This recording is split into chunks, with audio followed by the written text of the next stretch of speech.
O Fluminense perder também. Tendência nos minutinhos finais virar jogo de ataque contra o Ó a birra. Dá boa. Ó a birra. Dá boa. Tenta manter a calma, tenta tocar a bola, vai entrar, fechar a defesa do Grêmio. Ele põe aqui na cabeça dele. Virou atacante também, o zagueiro do Cruzeiro. Agora o Fábio Rockenbach. Vem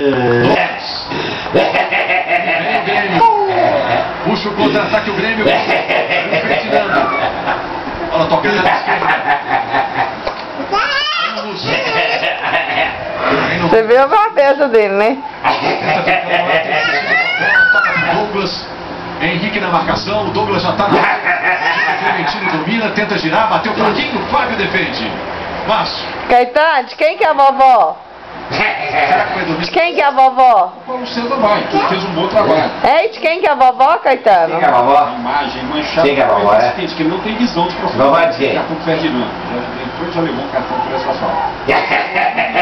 O daqui o lance contra-ataque, o jogador sai. Quer saber não. Foi o bandeira erroneamente.